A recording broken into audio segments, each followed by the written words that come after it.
Baik,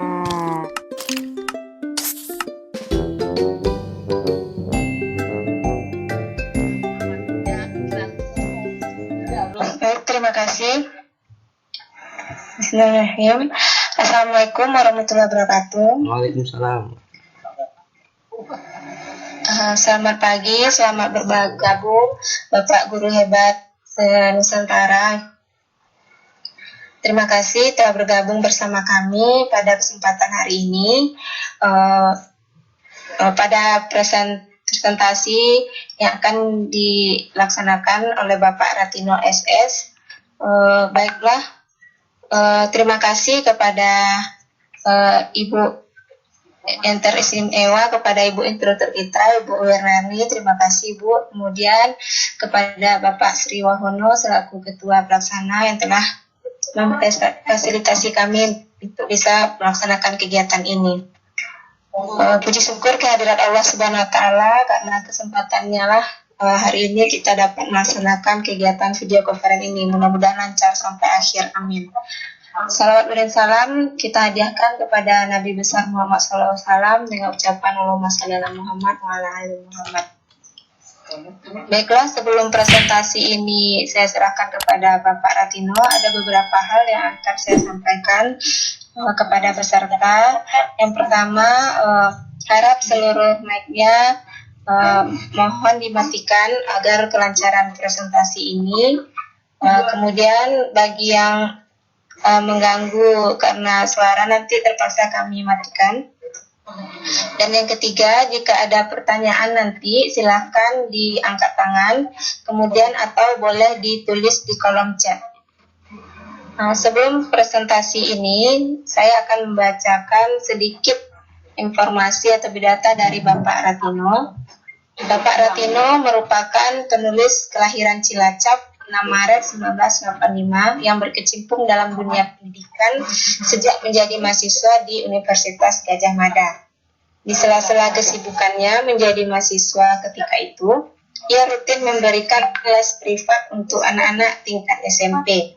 Selain memberikan les privat, ia pun rajin menulis di media massa. Tulisan-tulisannya mengenai sosial, budaya, edukasi, cerpen anak, dan dongeng anak sering dimuat di media massa, seperti Suara Merdeka, Kedaulatan Rakyat, Minggu Pagi, dan beberapa koran lokal lainnya.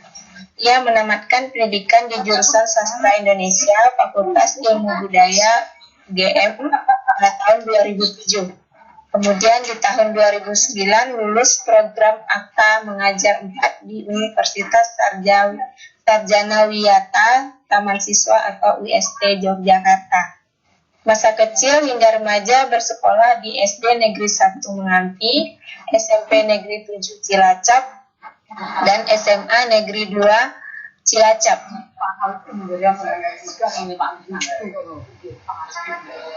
Maaf sebentar.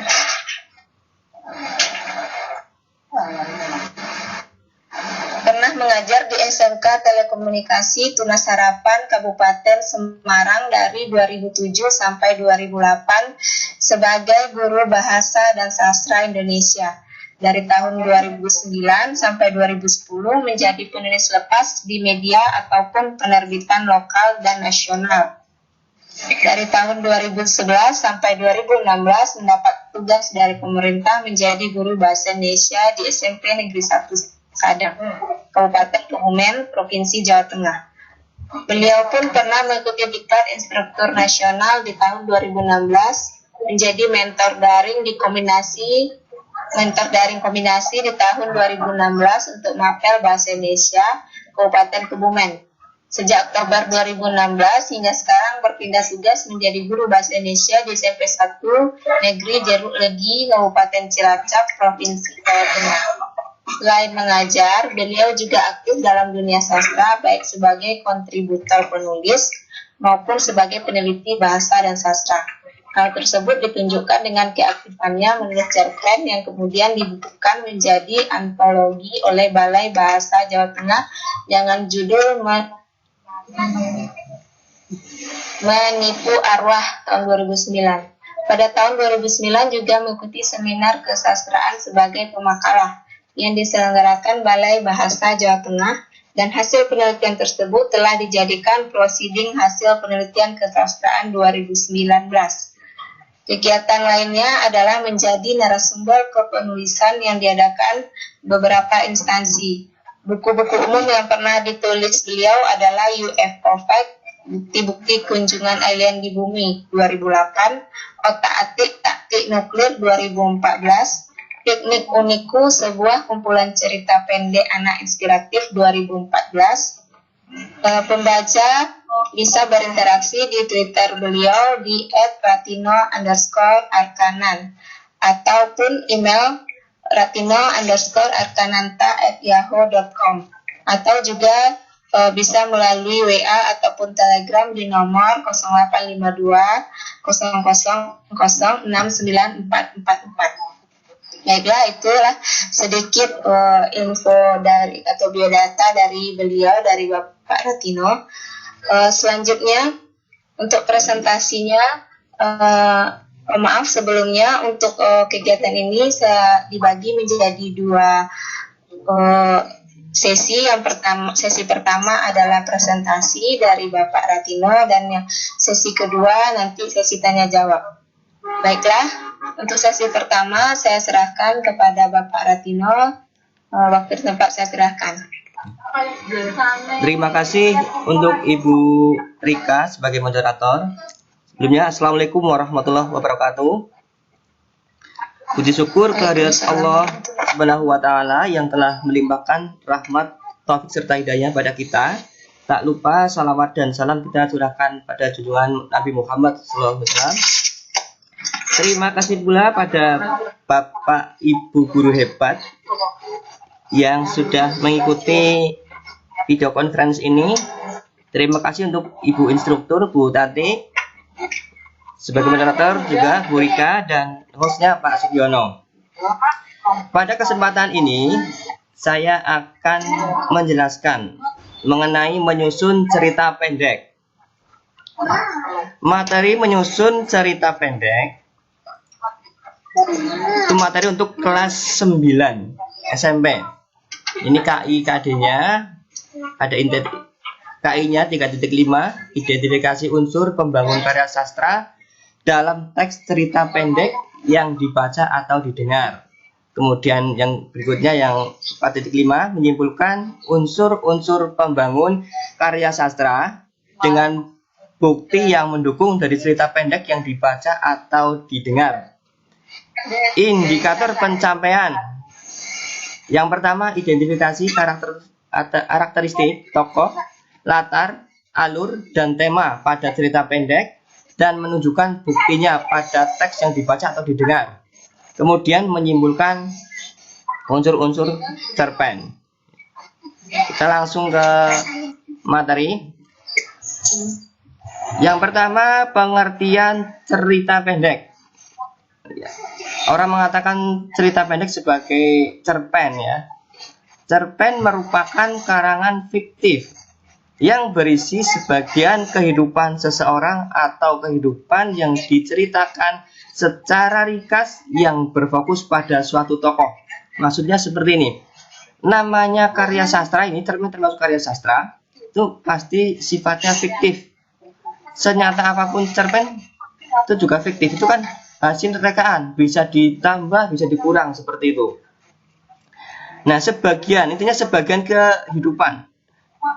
Namanya cerpen kan pendek, kita tidak bisa menjelaskan secara detail intinya.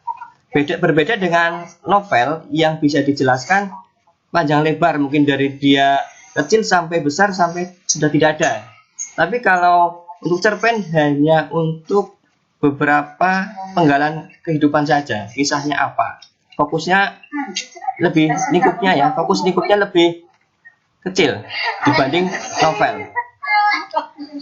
Kemudian tadi pengertian, sekarang kita masuk ke ciri-ciri cerita pendek. Yang pertama, bersifat fiktif, ya, fiktif atau tidak nyata. Namanya karangan pasti tidak nyata. Kalau yang nyata itu berupa fakta, biasanya berupa berita. Nanti berbeda pembahasan lagi.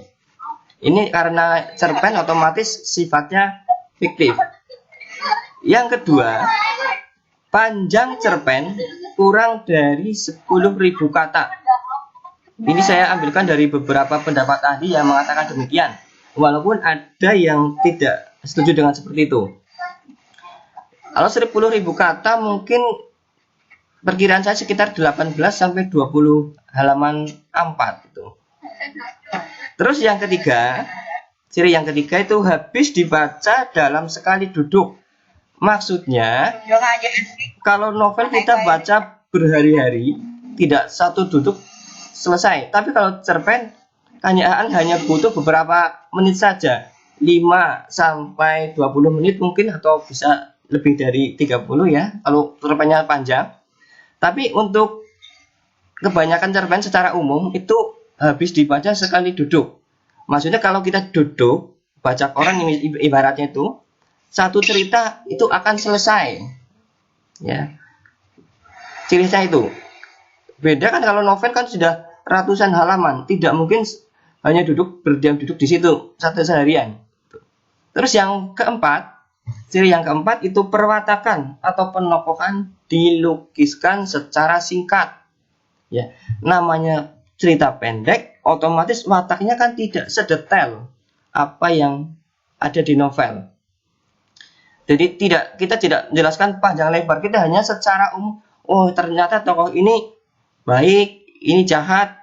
Dari tingkah laku maupun dialog-dialognya kita sudah bisa memahami watak tokoh secara singkat tadi.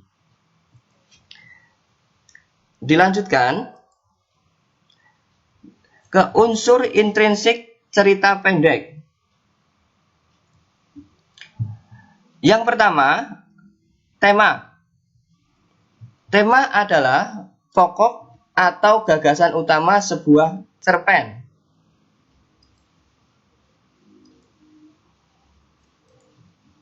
Ya, namanya tema itu intinya. Ini cerpen mau cerita apa? Ya, bisa bertema cinta, bisa bertema kemanusiaan, pasti ada. Ya, misalkan kalau sekarang ya temanya misalkan lagi hangat-hangatnya COVID-19 ya, mungkin ada yang membuat cerpen temanya itu. Tapi dia dari sudut pandang apa lagi nanti? Bisa. Misalkan dari orang-orang yang diuntungkan adanya COVID, ataupun orang yang kurang beruntung dengan adanya COVID. Terus yang kedua, unsur intrinsik ya, berarti yang ada di dalam. Tokoh yang kedua, tokoh dan penokohan. Tokoh berarti orang-orang yang di situ, yang mengalami di situ, pelakunya. Nah, sedangkan penokohan adalah perwatakannya. Di tokoh A dan B mungkin beda. Ada tokoh jahat, ada yang baik. Nanti dikenal adanya tokoh antagonis, ya, ada protagonis, ada tritagonis. Intinya kalau yang protagonis yang baik-baik biasanya orang mengatakan seperti itu. Ada juga kalau tokoh yang antagonis biasanya orang mengatakan sebagai tokoh yang jahat. Kalau yang tritagonis cenderung sebagai penengah. Ciri yang berikutnya, unsur berikutnya maksudnya, unsur intrinsiknya adalah latar. Nanti dibedakan ada latar tempat, ada latar waktu, dan latar suasana. Bisa saya contohkan, ya, misalkan di dalam cerpen ada tokohnya lari, ya. Dia berlari menuju hutan. Kemudian rembulan tampak remang-remang dan suasana sangat mencekam. Itu kan sudah mewakili latar, ada latar tempatnya. Tadi kan mau berlari ke hutan, itu sudah kategori latar tempat. Kemudian latar waktu berarti rembulan. Rembulan otomatis kan keluarnya pas malam hari kan. Nah, berarti kan sudah disimpulkan, oh ada rembulan, latar waktunya tentu malam hari. Dan latar suasana tadi mencekam. Nah, pergi ke hutan mencekam. Ini kan malam-malam berarti kan suasananya mencekam atau menakutkan lah. Unsur yang berikutnya Yang keempat adalah alur. Alur atau orang mengatakan sebagai plot adalah rangkaian kronologi peristiwa atau jalan ceritanya kalau mudahnya lah. Alur dibedakan ada alur maju, alur mundur, dan alur campuran. Kalau alur maju gampangnya seperti ini. Kita ada pagi, siang, malam. Itu kan berurutan. Itu maju. Tapi kalau mundur, berarti cerita yang sekarang, tapi menceritakan yang setelah terjadi. Misalkan, kita kan ini sudah siang hari. Kita bicara tentang pagi tadi, aktivitas kita ngapain aja, melakukan kegiatan apa saja tadi pagi.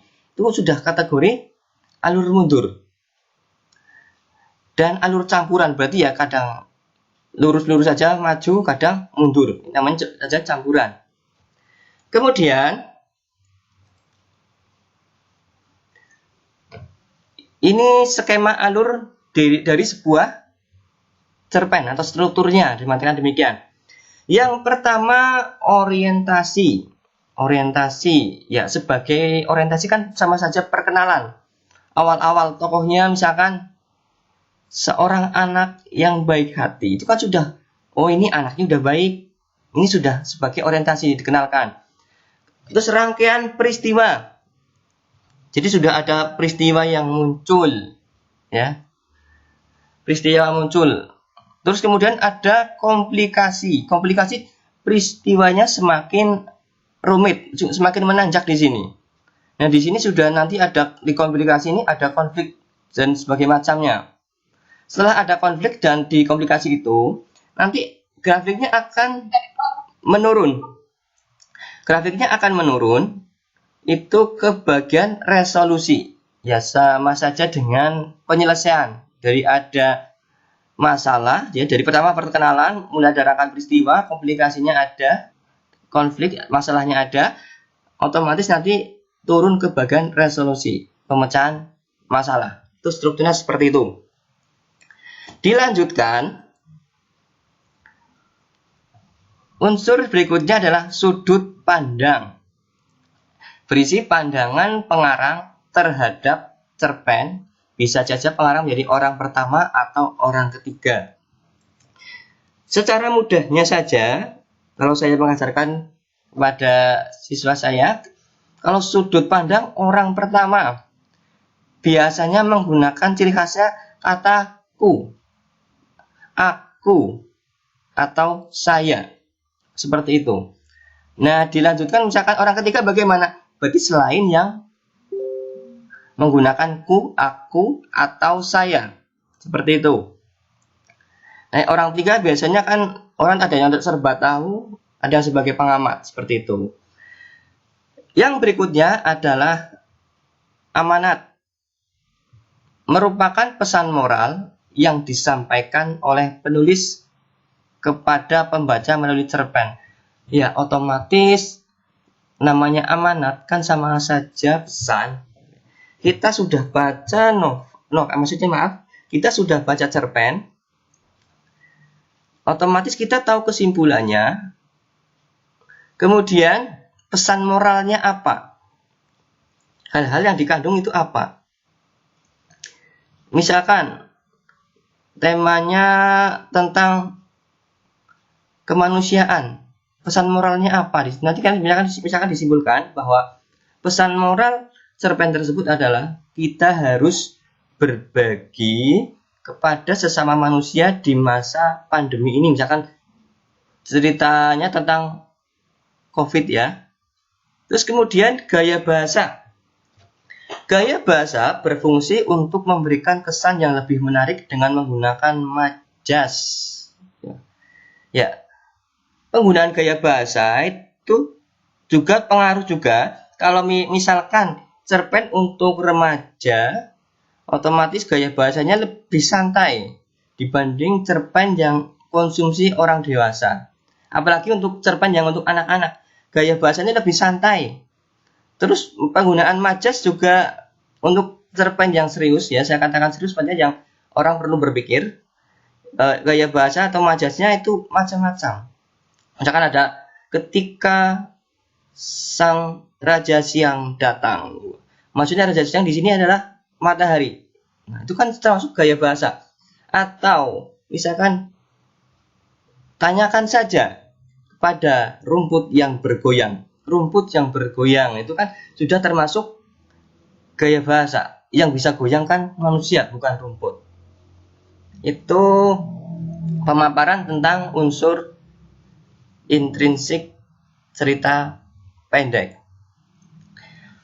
Lanjutnya adalah evaluasi. Evaluasi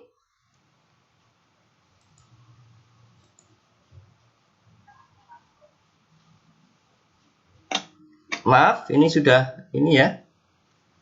Tadi sudah ini. Maksudnya, maaf ini diabaikan dulu ini. Ini tadi sudah kepencet. Nomor 1, setelah tidak menyentuh papan catur, hampir 3 tahun, tiba-tiba suamiku mengeluarkannya lagi dari gudang. Yang kedua, mula-mula aku tak ingin mengusiknya dengan pertanyaan bodoh seperti selalu dianggapkannya padaku. 3, tetapi ketika aku menangkap kebimbangan-kebimbangan rumit dari wajahnya, aku jadi tergoda untuk tenggelam dalam kebimbangan itu. Aku ingin bertanding lagi ya nih, ujarnya. Itu saya ambilkan dari cerpen Dorothea Rosa Herliani yang judulnya Bedak Tergusur. Yang ditanyakan adalah bukti bahwa watak tokoh aku perhatian ya tergambar pada nomor ya. Ini jawabannya yang B ya. Maaf ini tadi dua kepencet jadi seperti ini. Yang nomor 3 itu tetapi ketika aku menangkap kebimbangan itu kan sebuah perhatian rumit dari wajahnya. Kini jadi sudah memperhatikan wajahnya seperti itu. Nah seperti itu. Jadi itu merupakan bentuk perhatian seorang tokohnya di sini ya, tokoh aku terhadap suaminya. Lanjut berikutnya.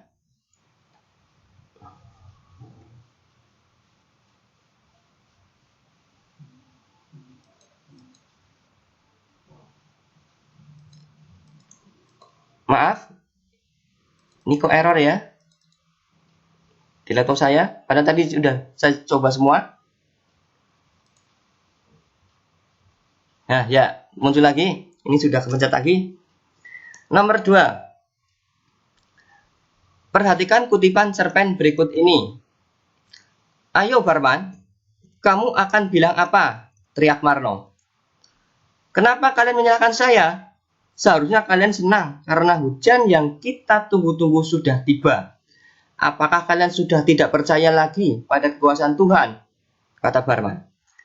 Jangan membawa-bawa nama Tuhan. Semua ini adalah kesalahanmu.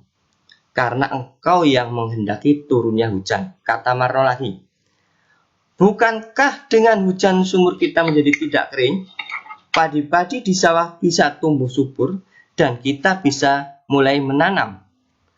Kami tidak membutuhkan hujan turun sekarang. Nah, ini cerpen judulnya Hujan, karya Arwantuti Arta. Yang ditanyakan adalah amanat kutipan cerpen tersebut yang tepat adalah ya. Itu nanti jawabannya yang C, bersyukurlah dengan nikmat yang diberikan Tuhan.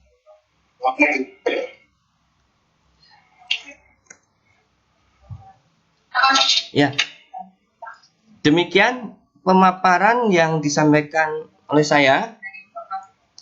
Jika ada pertanyaan, saya kembalikan kepada moderator. Silakan Bu Rika. Terima kasih. Assalamualaikum warahmatullahi wabarakatuh.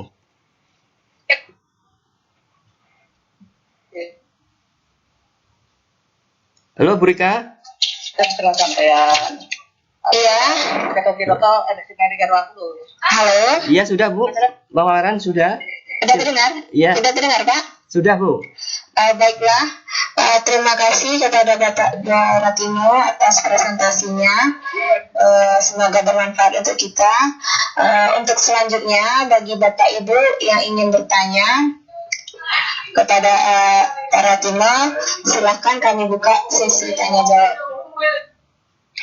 Baik Pak Ratino, sambil menunggu pertanyaan dari Bapak Ibu sekalian, Ya, Bu. ini merupakan materi yang cukup menarik ya tentang cerpen. Mungkin banyak orang yang suka dengan cerpen. Tadi dari pemaparannya Bapak sampai, boleh saya bertanya dulu ya Pak ya? Boleh, silakan Bu.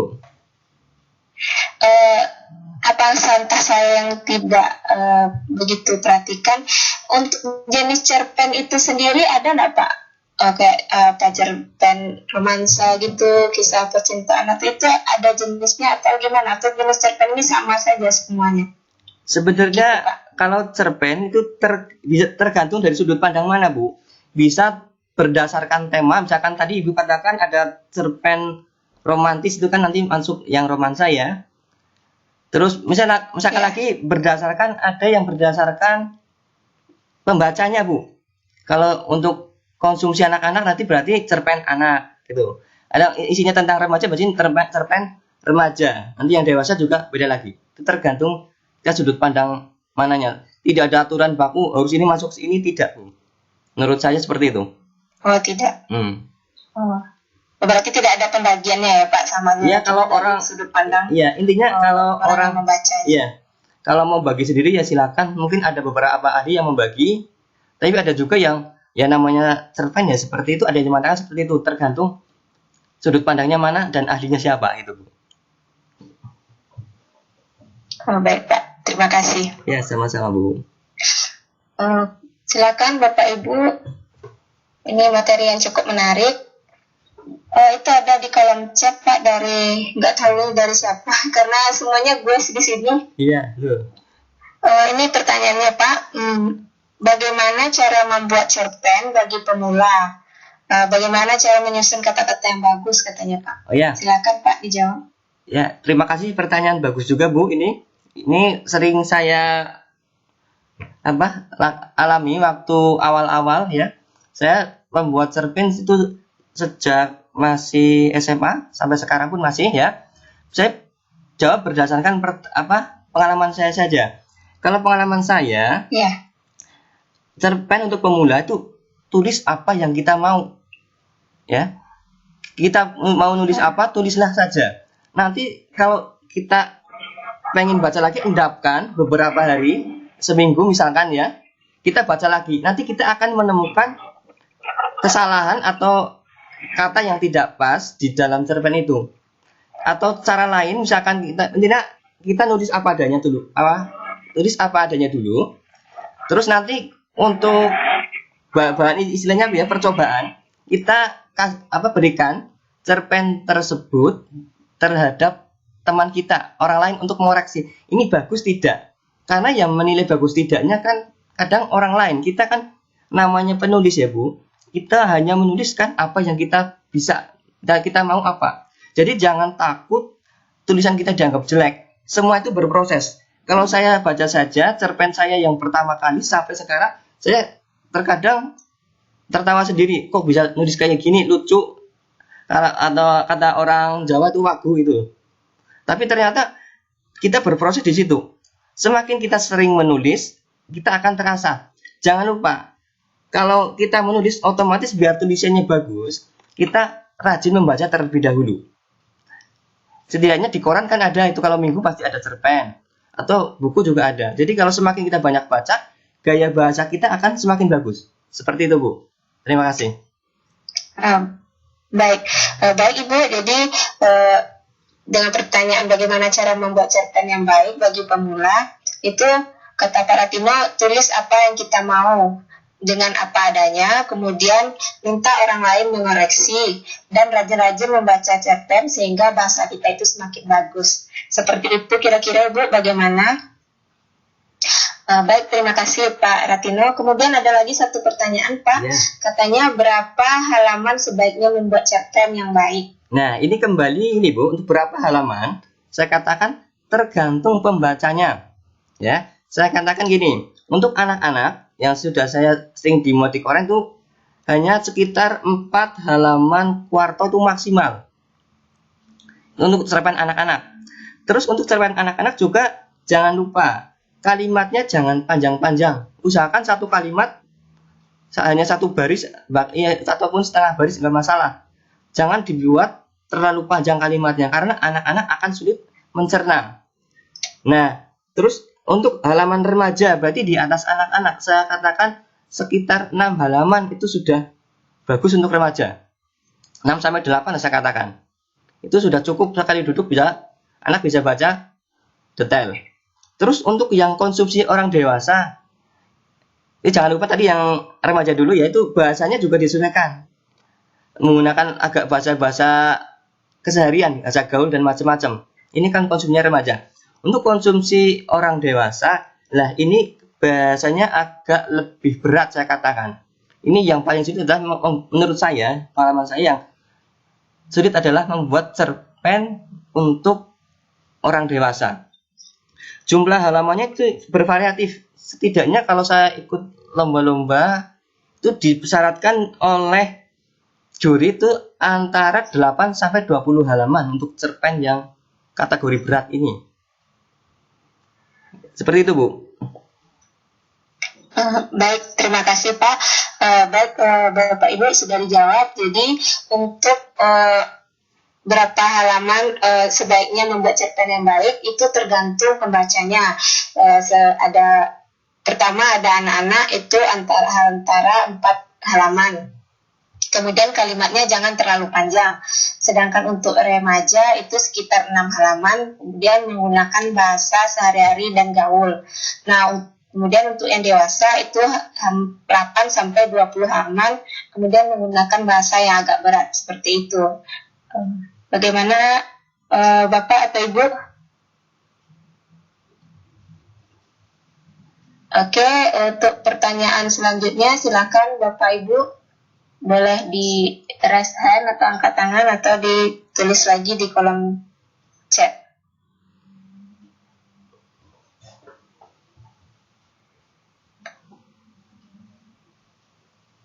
Sambil kita menunggu, apakah ada lagi?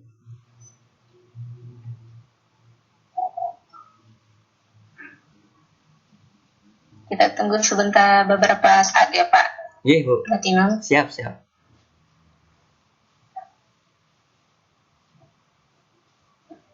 Bagaimana Bapak Ibu, apakah masih ada pertanyaan untuk sesi tanya jawab ini?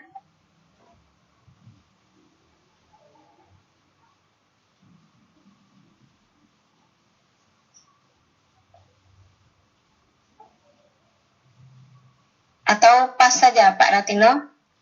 Ya, silakan, Bu. Kayaknya sudah tidak ada lagi pertanyaan. Ya, Bu. Tidak ada pertanyaan yang muncul lagi di kolom chat. Ya. Ada, Bu, satu, Bu. Untuk cerpen ada. Oh ya, ada satu lagi. Ya. Untuk Baiklah, Pak Ratino, ini pertanyaannya. Untuk cerpen, apakah boleh dipadukan antara kisah nyata dan fiktif? Ya, saya katakan boleh banget ya, boleh sekali ya. Itu namanya perpaduan itu akan lebih menarik. Kita melihat kisah misalkan ada pengemis di jalan itu ya. Itu kan faktanya seperti itu. Nanti fiktifnya kita buatkan cerita sendiri apa yang menjadikan seorang itu pengemis. Mungkin kalian ceritakan, Bapak Ibu ceritakan bahwa pengemis itu sebenarnya dulunya orang kaya, berpengaruh dan macam-macam. Kenapa menjadi pengemis? Kenapa? Kan ada jalan ceritanya. Itu kan akan lebih menarik. Jadi ada unsur faktanya, ada unsur fiktifnya. Itu akan membuat cerpen akan menjadi lebih hidup. Makanya saya sarankan kita kalau membuat cerpen nggak usah jauh-jauh. Lihatlah apa yang di sekitar kita alami. Dari misalkan di rumah saja kita bisa buat cerpen untuk anak kita bagaimana. Ya tidaknya dari kisah nyata. Saya pernah dalam arti ini fiktif ya, tapi saya gabungkan jadi intinya di dekat rumah saya kan banyak sawah. Nah sekarang banyak jadi perumahan. Itu kenapa? Saya ceritakan banyak tokoh-tokoh yang ada di balik itu. Ada yang tengkulak, misalnya makelar tanah, ada yang dirugikan, ada yang diuntungkan. Itu namanya kita belajar dari kehidupan nyata untuk dijadikan fiksi. Seperti itu, Bu. Baik, jadi jawabannya Bapak atau Ibu boleh sekali ya, karena akan membuat cerpen lebih hidup. Karena ada kisah nyata dan ada juga kisah fiktifnya. Begitu Ibu kira-kira. Ya, ini Bagaimana? ada lagi, Bu. Bagaimana kalau sejarah? Ya, silakan Bapak. Ya, bagaimana kalau sejarah dicerpenkan? Bagaimana kalau sejarah dicerpenkan? Itu bagus. Tapi gini, dengan catatan, namanya sejarah, kita kan tahu alurnya ya. Tokoh-tokohnya siapa. Yang pernah saya baca itu judulnya ada Senopati Terakhir gitu ya. Itu berdasarkan sejarah itu ya. Sejarah pas zaman berdirinya Majapahit. Jadi situ ada tokoh-tokoh nyatanya ada ya, seperti Gajah Mada dan lain-lain. Terus ada tokoh fiksi. Nah, untuk cerpen dari sejarah itu kita harus kuat di bagian studi literaturnya. Kita harus banyak baca. Walaupun kalau cerpen kita melenceng tidak ada masalah, namanya fiksi, sejarahnya diubah juga tidak ada masalah. Tapi biar agar lebih orang agak mengena ya, itu ibaratnya dipadukan adanya sejarah. Kalau kita referensinya kuat, insya Allah itu untuk membuat cerpen sejarah itu akan lebih mudah. Gitu. Terima kasih, Bu. Baik, terima kasih Mbak Ratino. Jadi boleh sekali ya Bapak atau Ibu, karena banyak sekali cerpen ditulis berdasarkan sejarah. Namun untuk membuat cerpen sejarah ini harus kuat di studi atau studi literaturnya atau referensinya. Begitu Bapak atau Ibu. Kemudian ini ada lagi Bapak pertanyaannya, apakah cerbung itu termasuk cerpen atau kategori lain? Nah, ini yang masih diperdebatkan yang ini, Bu. Ini bagus pertanyaannya ya. Ada yang mengatakan itu memang cerpen ya, karena sekali muat sudah selesai bacanya walaupun masih bersambung. Tapi ada yang mengatakan bahwa cerbung itu kalau dikumpulkan kan banyak, bisa jadi novel. Ini yang agak ahli itu ada yang silang pendapat seperti itu, Bu. Itu menurut saya, Bu. Baik, jadi jawabannya Bapak atau Ibu, cerbung itu masih diperdebatkan karena kalau cerpen itu kan cerita habis satu kali baca, sedangkan cerbung ini masih ada sambungannya yang bisa dijadikan novel gitu ya Bapak. Iya, Bu. Kemudian pertanyaan selanjutnya, Bapak, apakah hal tersebut tidak membuat rancu tentang sejarah itu sendiri jika diberikan tambahan fiktif?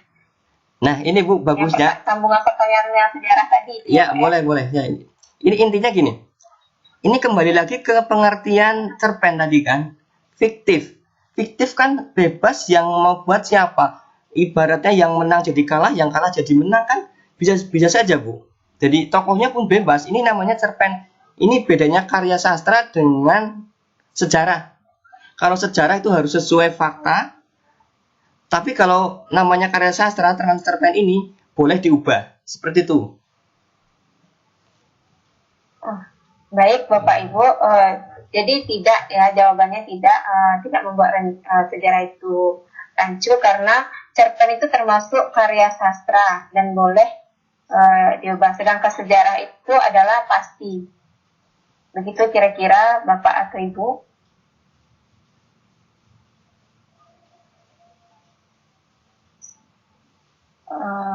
Apakah ada pertanyaan lagi yang akan ingin sampaikan?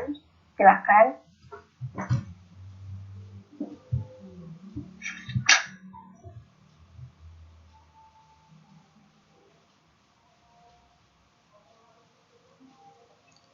Masih ada, Bu? Belum saat ini, Pak. Oh iya. Oke, saya rasa sudah waktu kita masih ada ya, 9 menit, tapi pertanyaannya lumayan banyak, sudah sekitar 1, 2, 3, 4, 5, 6, 7, ada 8 pertanyaan tadi, Pak. Bagaimana, Pak Ratino? Ya, boleh Bu diakhiri kalau memang sudah tidak ada. Kita lanjut atau kita cukupkan saja karena tinggal waktu kita. Ya, kita cukupkan saja Bu kalau memang. Silakan. Ya, baik. Kalau sudah, saya dari hasil presentasi kita pada hari ini dapat saya tarik kesimpulan bahwa cerpen itu tidak sedetail novel karena hanya menggambarkan beberapa sisi saja. Kemudian unsur intrinsik cerpen ada beberapa, yaitu tema, latar, alur atau plot, tokoh dan penokohan, sudut pandang, gaya bahasa, serta amanat. Nah, untuk tadi bagaimana menulis cerpen bagi pemula, itu mulailah kita menulis dengan apa adanya dan silahkan meminta penilaian orang lain. Kemudian tadi apakah sejarah itu bisa dijadikan cerpen? Boleh, karena bisa membuat cerpen itu lebih menarik. Jadi ada karya sastra dan ada cerita nyatanya, seperti itu. Dan terima kasih kepada Ibu Guru Hebat Nusantara telah mengikuti video konferensi kami pada hari ini. Jika ada salah dan janggal, saya mohon maaf. Kita ucapkan alhamdulillah dan saya kembalikan kepada host, kepada Bapak Sugiono. Halo Pak Sugiono.